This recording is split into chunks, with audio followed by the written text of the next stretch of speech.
തൃപ്പൂണിത്തുറയിലെ Congress CPM അവിശുദ്ധ സഖ്യം കേരളമാകെ ചർച്ചയാകുന്നു. Standing committee തെരഞ്ഞെടുപ്പിലെ India സഖ്യം നിയമസഭാ തെരഞ്ഞെടുപ്പിൽ BJPക്കെതിരെ ഉരുത്തിരിയുന്ന രഹസ്യബാന്ധവത്തിന്റെ തുടക്കമാവുകയാണ്. വോട്ട് ചെയ്ത ജനങ്ങളെയാണ് ഇടതു വലതു മുന്നണികൾ വഞ്ചിക്കുന്നതെന്ന് BJP നേതാക്കൾ ചൂണ്ടിക്കാട്ടുന്നു. ജിജീഷ് കരുണാകരൻ കൊച്ചിയിൽ നിന്നൊപ്പം ചേരുന്നുണ്ട്. ജിജീഷ്, ഈ അധ്യക്ഷ തെരഞ്ഞെടുപ്പ് സമയത്ത് മിണ്ടാതിരുന്നവർ അണിയറയിൽ ഒരുമിക്കുകയായിരുന്നു സ്റ്റാൻഡിംഗ് കമ്മിറ്റി തെരഞ്ഞെടുപ്പിന് വേണ്ടി. അതായത് കേരള രാഷ്ട്രീയം മുഴുവൻ ഇപ്പോൾ തൃപ്പൂണിത്തുറയിലേക്ക് ഉറ്റുനോക്കുന്നുണ്ട്. അവിടെ രൂപപ്പെടുന്ന ഇന്ത്യ സഖ്യം കേരളമാകെ അറിയേണ്ടതുമുണ്ട്. ഒരു സംശയവും വേണ്ട അക്കാര്യത്തിൽ.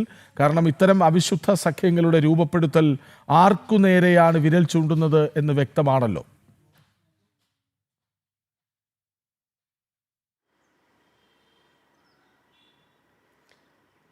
കൃഷ്ണരാജ്, ഇത് നേരത്തെ തന്നെ വളരെ നേരത്തെ ഇവർ ഇത്തരത്തിലുള്ള ഒരു സഖ്യത്തിന്, അതായത് ചെയർമാൻ തെരഞ്ഞെടുപ്പിന് മുമ്പ് തന്നെ ശ്രമിച്ചിരുന്നതാണ് എങ്കിൽ അത് വലിയ ഒരു തിരിച്ചടി. നിയമസഭാ തെരഞ്ഞെടുപ്പ് മുന്നിൽ കണ്ടെല്ലാം തന്നെ അതിൽ നിന്ന് താൽക്കാലികമായി പിന്മാറിയ അതേ ആളുകളാണ് ഈ സ്റ്റാൻഡിംഗ് കമ്മിറ്റി തെരഞ്ഞെടുപ്പ് വന്നപ്പോൾ ഇന്ത്യ സഖ്യമായി തന്നെ മത്സരിക്കാൻ, ആളുകളെ വിജയിപ്പിച്ചെടുക്കാൻ, അംഗങ്ങളെ ഈ കമ്മിറ്റികളിലേക്ക് ഉൾപ്പെടുത്താൻ വേണ്ടി ദിവസങ്ങൾക്ക് മുന്നേ ചർച്ചകൾ നടത്തുന്നു. രഹസ്യവും പരസ്യവുമായ ചർച്ചകൾ നടത്തുന്നു. ആ ചർച്ചകൾക്ക് ശേഷം അവരൊരു തീരുമാനത്തിലെത്തുന്നു. ആർക്കെല്ലാം ഏതെല്ലാം സ്റ്റാൻഡിംഗ് കമ്മിറ്റികൾ, അതായത് ഒരു രണ്ട് ഘടകകക്ഷികൾ തമ്മിൽ ചർച്ച ചെയ്യുന്നത് പോലെയായിരുന്നു LDFും UDFും അവരുടെ ഓഫീസുകളിൽ ഇരുന്നടക്കം ചർച്ചകൾ നടത്തി ഒരു തീരുമാനമെടുത്തത്. അങ്ങനെ 3 സ്റ്റാൻഡിംഗ് കമ്മിറ്റികൾ, ആകെ 6 സ്റ്റാൻഡിംഗ് കമ്മിറ്റികൾ. അതിൽ ധനകാര്യം, അത് സ്വാഭാവികമായും വൈസ് ചെയർമാൻ തലപ്പത്തേക്ക് വരും, വൈസ് ചെയർമാൻ തലപ്പത്തേക്ക് വരും എന്നത് മാത്രമല്ല, അവിടെ കൂടുതൽ കമ്മിറ്റി അംഗങ്ങളെ ജയിപ്പിക്കാൻ BJPക്ക് കഴിഞ്ഞു. കാരണം ഇടതിൻ്റെയും വലതിൻ്റെയും ഈ കൂട്ട് ഭരണത്തെയും ഒപ്പം തന്നെ ഇത്തരത്തിലുള്ള ഔഷധ സഖ്യത്തെയും വളരെ നേരത്തെ തന്നെ കണ്ട്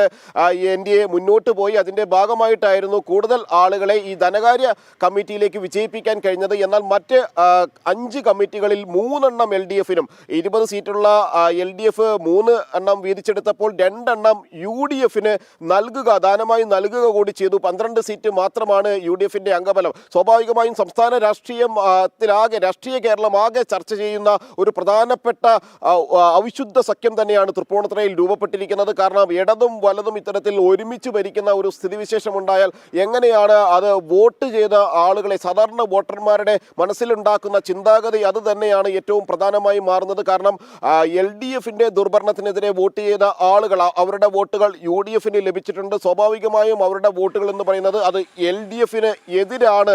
അങ്ങനെയുള്ള ആളുകളുടെ വോട്ട് വാങ്ങി ജയിച്ചതിന് ശേഷമാണ് UDF അംഗങ്ങൾ LDFനെ സ്റ്റാൻഡിംഗ് കമ്മിറ്റിയിലേക്ക് ജയിപ്പിക്കുന്നതിന് വേണ്ടി ഈ ഒരു കൂട്ടുചേരൽ നടത്തിയിരിക്കുന്നത്. സ്വാഭാവികമായും അത് തൃപ്പൂണിത്തുറയിൽ മാത്രമല്ല, മറ്റ് കേരളത്തിൻ്റെ പല ഭാഗങ്ങളിലും വോട്ടർമാരിൽ വലിയ തോതിലുള്ള അമർഷമുണ്ടാക്കിയിട്ടുണ്ട്.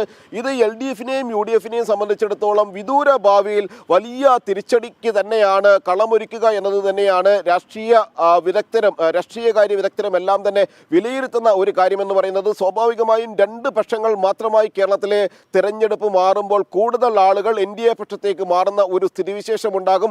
ഒരു ഭാഗത്ത് LDFും UDFും ചേരുന്ന ഇന്ത്യ മുന്നണി സഖ്യം എങ്ങനെയാണോ കേരളത്തിന് പുറത്തുള്ള മറ്റു സ്ഥലങ്ങളിൽ ഒരുമിച്ച് ഭരിക്കുന്നതും ഒരുമിച്ച് പ്രചാരണം നടത്തുന്നതും ഒരുമിച്ച് പൊതുയോഗങ്ങൾ സംഘടിപ്പിക്കുകയും ചെയ്യുന്നത്, അതിന് സമാനമായ രീതിയിലേക്ക് അധികം വിദൂരമല്ലാത്ത ഒരു കാലത്തേക്ക് കൂടി ഇരു മുന്നണികളും ഒരുമിച്ച് മത്സരിക്കുന്ന സ്ഥിതിവിശേഷത്തിലേക്ക് കാര്യങ്ങൾ പോകുമെന്ന ചിന്താഗതി വോട്ടർമാരിൽ, സാധാരണ ജനങ്ങളിൽ ഉണ്ടാകുമ്പോൾ സ്വാഭാവികമായും മറുപക്ഷത്ത് നിൽക്കുന്ന ഏറ്റവും ശക്തർ, അല്ലെങ്കിൽ എല്ലാവരും ഒറ്റപ്പെടുത്താൻ ശ്രമിക്കുന്ന ഒരു മുന്നണി, ഒരു സഖ്യം, ഒരു രാഷ്ട്രീയ പാർട്ടി എന്ന നിലയിൽ BJPക്കൊപ്പം ചേരുകയും വികസന കാഴ്ചപ്പാടിൽ മുന്നോട്ട് പോകാൻ ആളുകൾ തയ്യാറാവുകയും ചെയ്യുന്ന ഒരു സ്ഥിതിവിശേഷത്തിൽ NDA മുന്നണി കൂടുതൽ ശക്തമാവുകയും ഇടതു വലത് മുന്നണികൾക്ക് ഇതിൻ്റെ തിരിച്ചടി നേരിടേണ്ടി വരികയും ചെയ്യും എന്ന് തന്നെയാണ് വിലയിരുത്തുന്നത്. എന്നാൽ അതേ ഘട്ടത്തിൽ ഈ ഒരു തൃപ്പൂണിത്തുറയിലെ പരീക്ഷണം, ഇന്ത്യ മുന്നണിയുടെ പരീക്ഷണം, അത് വലിയ തോതിൽ തന്നെ ചർച്ചയായി മാറുന്നു. ഇങ്ങനെ വളരെ നേരത്തെ തന്നെ ഈ ഒരു സഖ്യത്തിനുള്ള ശ്രമങ്ങൾ ഇങ്ങനെ മുന്നോട്ട് പോവുകയാണ് എങ്കിൽ നിയമസഭാ തെരഞ്ഞെടുപ്പിന് ശേഷം